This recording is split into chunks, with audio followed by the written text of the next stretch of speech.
Mommy hug. Mommy hug. Mommy hug. One? Last one? Praning nanay lang, pasensya na po. Anong trabaho ng mami mo? Bibili damit. Bibili ng damit.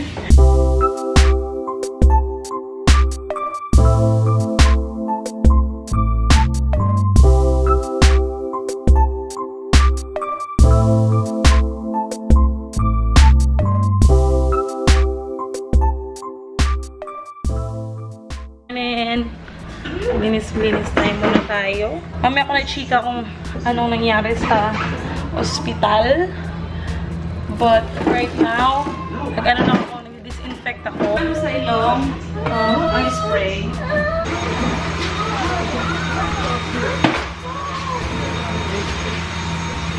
So yun, I think na-mention ko before, nag-SNR shopping kami na ito is very helpful para sa akin. Especially yung mga ganito pag may sakit si Lily. Instead ng cloth and then yung spray yung ginagamit namin, I use this kasi it kills bacteria and viruses. And ganyan lang siya. Pag-hold mo lang siya ganyan. Pampunas na siya. With the help of, tawag dito, Lysol. Ayun, mamaya, pag okay si Lily or kung may iwan ako si Lily, I will start getting, I will go to Baby Company kasi may nakita ako doon na, na UV care na vacuum para sa mga kama, which is I think will be a big help sa pag-disinfect ng ating tahanan.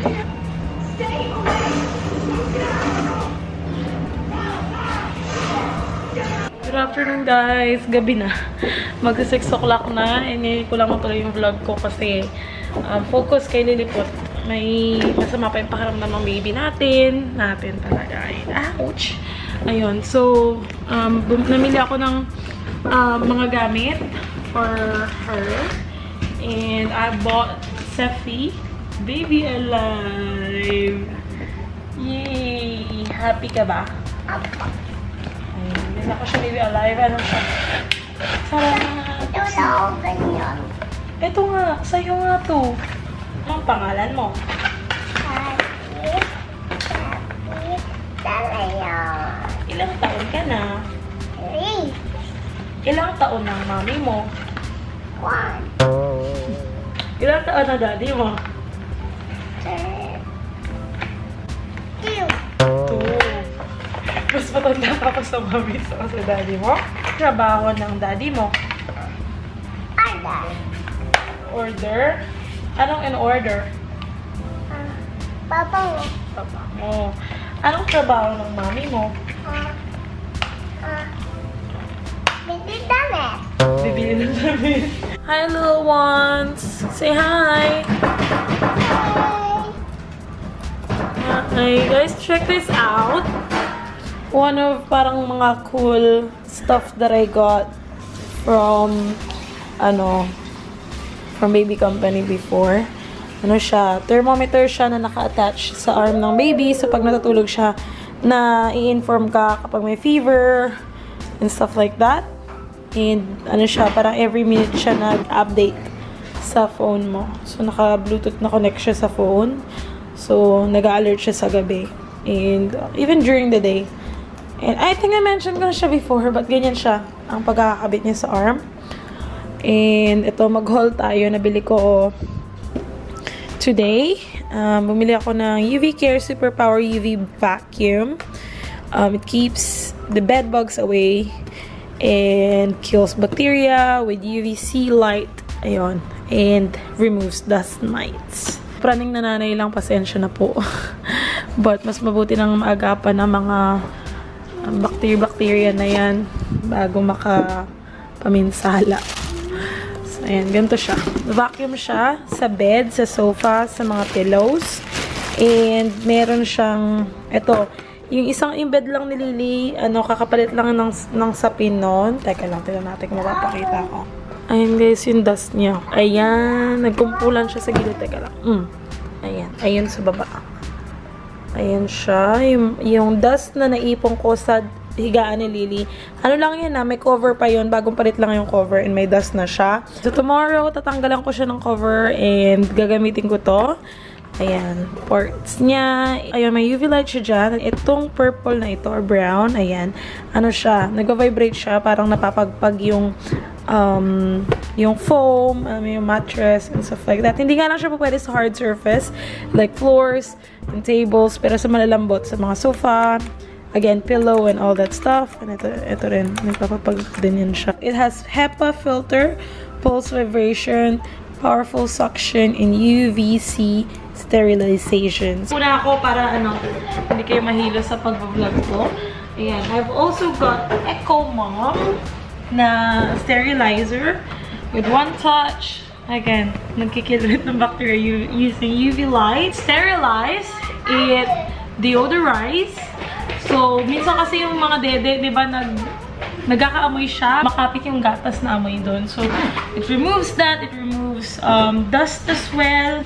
Plug. Hindi ko pala napakita yung laman ng kanina. Basta may charger siya, tsaka cord. When you open it, meron siyang dalawang shelves. It has 2 UV lights. And ganyan siya. So, pwede mo ditong ilagay yung, of course, you have to turn off yung gadgets. And then, press mo lang itong UV and masa-sterilize yung gadget mo. Pwede mong lagyan ng mga bottles. Ito talaga yung main purpose ito is yung para sa mga bottles, sa spoon, sa fork, sa mga cups, and sa mga plates ni Lily, and also her toys. I can sanitize it as well using this. Deodorize it. And meron na siyang anion na, na box. Para siyang maliit na ref. I just wish they have it on white. Kaya lang yung white nila is cheaper, but it doesn't deodorize. And I don't think na it does yung onion din, but it's UV sterilizer as well. So, ito mas marami lang siyang feature, and that is important to me, so I got this one. So, ayan. Meron pa akong sobrang interesting na nabili. I've got this real shades for toddler. So, yung mga toddlers natin ngayon, di ba, mahilig sila ng mga mag-iPad, mag-phone. So, may limit si Lily pag nag-use siya ng gadgets. Kasi, alam mo yun, may mga parang, mga side effects and stuff like that in yung radiation. Ang lola nyo medyo, nervyosa effect. So, using this, it blocks yung blue light. Natry ko siya.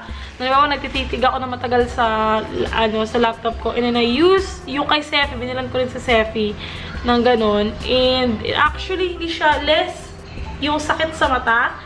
Di ba may time na pag yung sa mata natin, tutok tayo sa screen ng bongga, yung ugat-ugat dyan, parang masakit. So, with using this, hindi ko siya nararamdaman or lessen.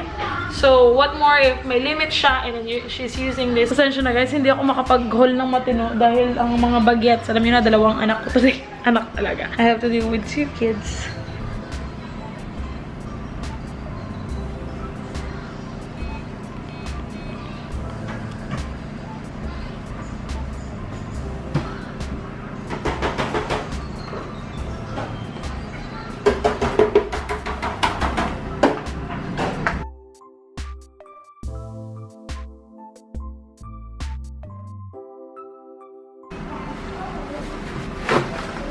Ay, vlog ka pala.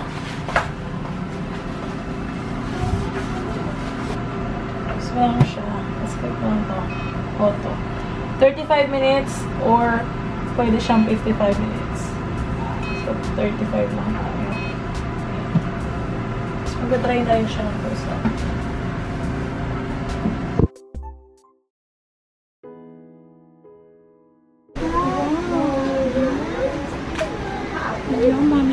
Mommy's here.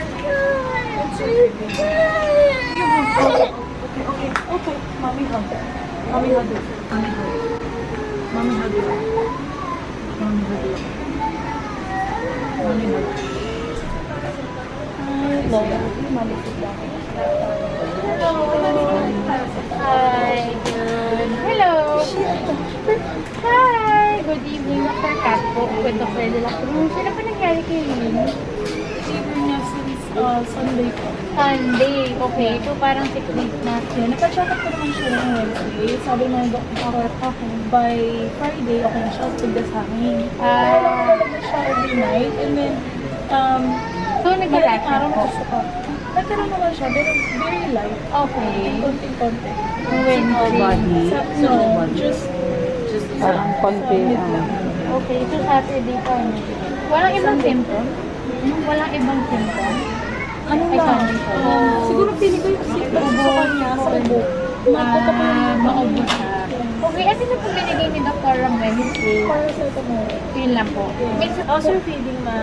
Feeding well naman. No, may pilit. Before, ano siya, masarap siyang kumain.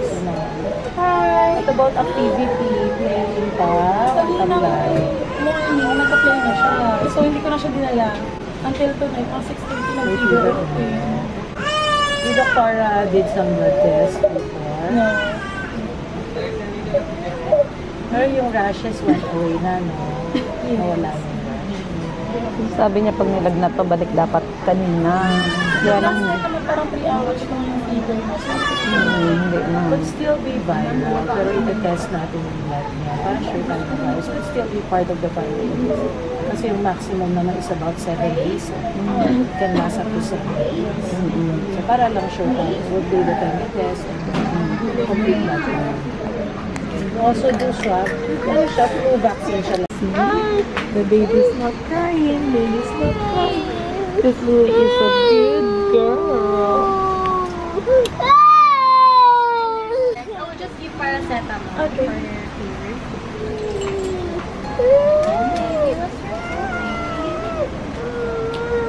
Does she have any allergies to their medication? Ano? I'll just give paracetamol. That's okay. Huh? Ice cream? Oh, good girl. One, last one. Okay, very good. Thank you. Thank you. Just wait for the result of the blood test na. For what it is. I think we were there from 9:50 at night up to 1:30 in the morning. So, nangyari, kinuha na si Lily ng blood sample, pinag-blood test siya. Nag-swab din sila sa ilong ni Lily. Actually, ganyan, I think siya kahaba yung, para siyang cotton buds, pero alam mo yung parang panglinis siya ng chupon, na may ganun-ganon. Pero manipis lang siya, maliit lang siya. And they stick it to her nose up to here. And as in, nung nakita ko, akala ko talaga yung isa-swab dito lang. Nagulat ako pag gano'n, dire-diretso talaga hanggang dito na naawa ako kay Lily. Pag-alis ginan niya yung ilong niya kasi gano'n yung gagawin ko sa sarili ko. Gano'n yung ginawa sa akin. So, ganyan ko siya para hindi siya mairita or kung nasaktan man siya, hindi masyadong na-feel. And then, ginawa na siya ng blood sample dito. I think nag-antay kami mga 2.5 hours. More than that. Pagdating ng doktor, sinabi, okay, Lily's positive to flu. Which is, at first, I thought, bakit siya magkaka-flu? Ano naman, bakunahan na siya ng para dun sa flu. Pero hindi na ako nagtanong. Ayun, basta sabi may flu. Nag-positive siya sa flu. Nag-positive din siya. Unang screening kay Lily ng dengue, nag-positive siya. Pero inisip na dahil nag-positive siya sa flu, cross-examination lang yung, kumbaga, yung result niya sa kanyang, sa dengue. So, dun lang yung naka-apekto ng result na yun. But they think it's negative kasi yung platelet counts niya is normal, yung white blood cells niya is normal, CBC is normal. So, everything is normal dun sa kanyang blood test. And sabi ng doctor, we will send you home. Ito may mga gamot siya, yung nasal spray, meron siyang of course yung kanyang paracetamol, meron siyang ano ba yung isang yung gamot, meron siyang paper tabs para sa flu, and ano yung isa, nalimutan ko, may isa pang gamot na tinitake siya. So ayun, so umuwi kami, yun, tulog, okay. Pag this morning she woke up, she's not really in the mood. That's why hindi ako masyadong nag-vlog today. And especially, showing her because she's not really well. So anyway, ayun yung update kay Lily. Also, the doctor asked us to come back tomorrow, which is Monday.